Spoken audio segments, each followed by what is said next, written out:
Welcome to Logic Auto SL. Logic auto SL එක එකතු වෙන හැමෝම අයිබෝන් කියලා පිළිගන්නවා. අද අපි කතා කරන්නේ ලංකාව විතරක් නෙමෙයි. මුළු ලෝකෙම කාර් ලෝඩින්ගේ ඇඟ කිලිපොළ යන නියම JDM පුරාවෘතයක් ගැන. පාරේ යනකොට මේකේ සද්දෙට විතරක් නෙමෙයි. පෙනුමටත් ඕනෑම කෙනෙක් තප්පරෙන් හැරිලා බලන 90 දශකයේ මෝටර් ඉතිහාසයේ උඩු යටිකුරු කරපු ජපන් වාහන කලාවේ අග්‍රගණ්‍ය නිර්මාණය. ඒ තමයි Mitsubishi Evolution 4 හෙවත් Evo 4 රථය. ඉතින් අද අපි බලමු මේ JDM Legendගේ ඇතුළාන්තය සහ මේකේ සැබෑම පව එක කොහොමද කියලා.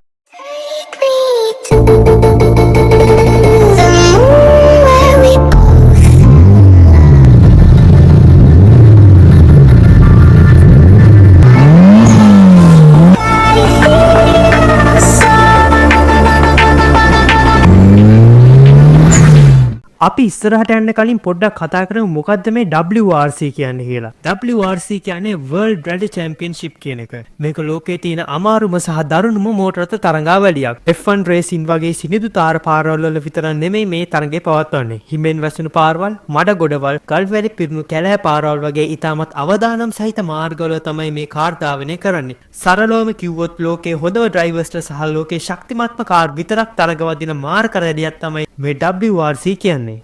Mitsubishi Evo ඉතිහාසය ගැන කතා කරද්දී අපිට කීයටවත් අමතක කරන්න බැරි චරිතයක් තමයි ටෝමි මැකිනන් කියන්නේ.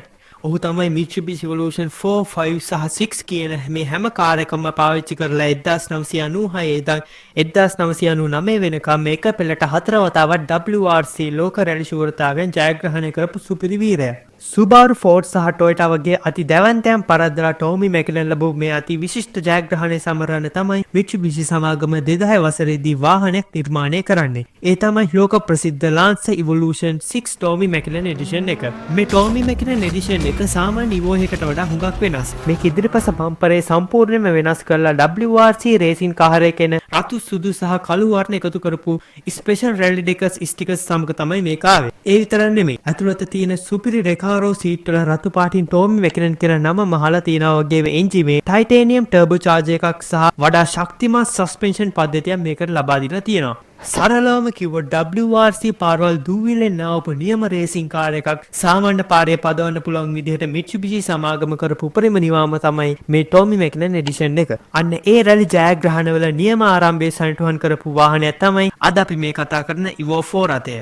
ඇයි මේ Evo 4 එක මෙච්චර වැදගත් වෙන්නේ? Mitsubishi සමාගම 1996 වසරේදී තමයි මේ Evo 4 එක ලෝකෙට ඉස්සෙල්ලාම හඳුන්වා දුන්නේ. ඊට කලින් ආපු Evo 1, 2, 3 කාර් වලට වඩා මේක සම්පූර්ණයෙන්ම වෙනස්. මොකද කියනවා නම් මේක නිර්මාණය වුණේ Mitsubishi සමාගමේ අලුත්ම C9 බොඩි ප්ලැට්ෆෝම් එක මත. ඒ කාලේ සාමාන්‍ය පවුලේ පාවිච්චිට ආපු අපි කලින් වීඩියෝ එකේ කතා කරපු Lancer CK බොඩි එක පදනම් කරගෙන ලෝක රැලියන් ජයග්‍රහණය කරන්නව නිපදවූ හෝමොලොගේෂන් ස්පෙෂල් කාර් එකක් විදිහට තමයි මේක ආවේ. ජපන් වාහන කලාවේ රේසින් තාක්ෂණයේ සාමාන්‍ය පාරට රැගෙන ආපු JDM ඉතිහාසයේ හැරවුම් ලක්ෂ්‍යය තමයි මේ Evo 4 එක කියන්නේ. දැන් අපි මේකේ බාහිර පෙනුම දෙස බලමු. Evo 4 එකේ ඉන්නේ නියම ඇග්‍රෙසිව් පෙනුමක්. ඉදිරිපස බම්පරේ තියෙන ඒ දැවැන්ත ෆොග් ලයිට් එක සහ හුඩ් එකේ තියෙන එයා වෙන්ස් දකිද්දිම තේරෙනවා මේක සාමාන්‍ය කායකක් නෙමෙයි කියලා. පිටුපස තියෙන විශාල ස්පොයිලර් එක නිසා වාහනය අධික වේගයකින් යද්දි වාහනයට හොඳ ඩවුන් ෆෝස් එකක් ලබා දෙනවා. මෙහි සම්මතයෙන් එන්නේ 250 R16 ප්‍රමාණයේ පුළුල් ටයර් එකක් සහ ස්පෝටි ඇලෝ වීල්ස්. ඒ වගේම රැලි වලට සහ පාරවල් වලට ඔරොත්තු දෙන මල්ටි ලින්ක් සස්පෙන්ෂන් පද්ධතියක් සහ අධික වේගයේ ශනිකව පාලනය කරගන්න පුළුවන් වෙන්ටිලේටඩ් ඩිස්ක් බ්‍රේක් පද්ධතියක් මෙහි බාහිරින් දැක ගන්න පුළුවන්. ඔන්න දැන් අපි ආව මේ JDM Legendගේ හදවත ළඟට. මේකේ තියෙන්නේ ලෝක ප්‍රසිද්ධ 4G63 ටර්බෝ චාර්ජ් එන්ජිමක්. මේ එන්ජිමෙන් දල වශයෙන් අශ්ව බල 280ක උපරිම ජවයක් සහ නිව්ටන් මීටර් 353ක අති විශාල ටෝක් එකක් නිපදවනවා. මේ බලය රෝද 4 නම් බෙදා හරින්නේ 5 ස්පීඩ් මැනුවල් ගියර් බොක්ස් පද්ධතියකින් සහ Mitsubishi සමාගමේ සුපිරි ඇක්ටිව් යෝ කන්ට්‍රෝල් 4 wheel පද්ධතිය මගින්. ෆුවල් කන්සම්ප්ෂන් එක ගැන කතා කරොත් මේ වගේ හයි පර්ෆෝමන්ස් ටර්බෝ කාර් එක සාමාන්‍ය රීට් කිලෝමීටර 6ක් හෝ 8ක් වගේ තමයි වැඩ කරන්නේ. හැබැයි මේක පදවනකොට ලැබෙන ඩ්‍රයිවිං ප්‍රෙෂර් එක ගැන බලද්දි මේකේ ෆුවල් කන්සම්ප්ෂන් එක ගැන කතා කරන එක බොරු වැඩක්. වාහනේ ඇතුළට ආවම අපිට දැනෙන්නේ නියම රේසින් කාර් එකක වාඩි වුණා වගේ හැඟීමක්. මේ කම්පැනි එකෙන් මෙන්න රිකාරෝ රේසින් බකට් සීට් මගින් අධික වේගෙන් වංගු ගන්නා විට රියදුරාව හොදින් අල්ලා තබා ගන්නවා. ඒ වගේම අතට හරිම පහසු ස්පෝටි පෙනුමින් යුත් මොමෝ ස්ටියරින් වීල් එක ධාවනයේ තවත් උද්‍යෝගිමත් කරනවා. ඩෑෂ්බෝඩ් එකේ තියෙන ටර්බෝ බූස්ට් මීටර් සහ සරල රේසින් නිමාව නිසා ඇතුළත පෙනුම ඉතාමත් සුවිශේෂී සහ ස්පෝටි පෙනුමක් ලබා දීලා තියෙනවා. දැන් අපි බලමු මේ වාහනේ එක්ස්හෝස් සවුන්ඩ් එක කොහොමද කියලා.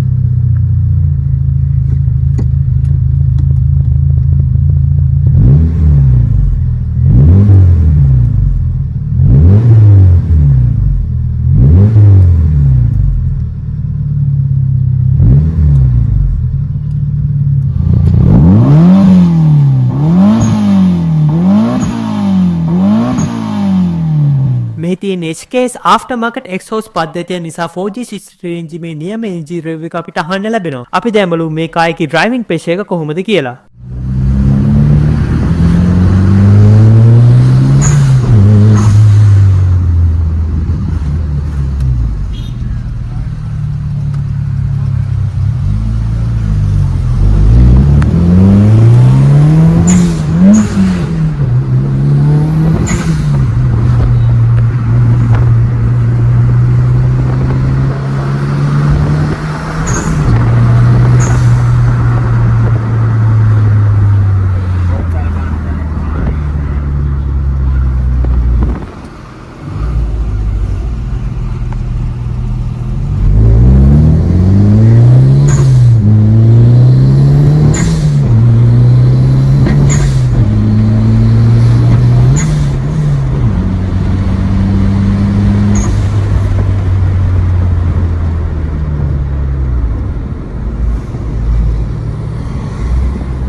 ඉතින් අවසාන වශයෙන් කිව්වොත් Mitsubishi Lancer Evolution 4 කියන්නේ සාමාන්‍ය වාහනයක් නෙමෙයි. මේක ඉතිහාසයක්. මේක කලාවක්. 90 දශකයේ JDM ස්වර්ණම යුගයේ අදටත් අපිට මතක් කරලා දෙන සැබෑ පුරාවෘත්තයක්. ඔබත් මේ වගේ රේසින් DNA එකක් තියෙන පාරේ යනකොට හැමෝගෙම ඇස් අද ගන්නා වාහනයකට ආදරය කරන කෙනෙක් නම් Evo 4 කියන්නේ ඔබට ගැළපෙනම වාහනේ.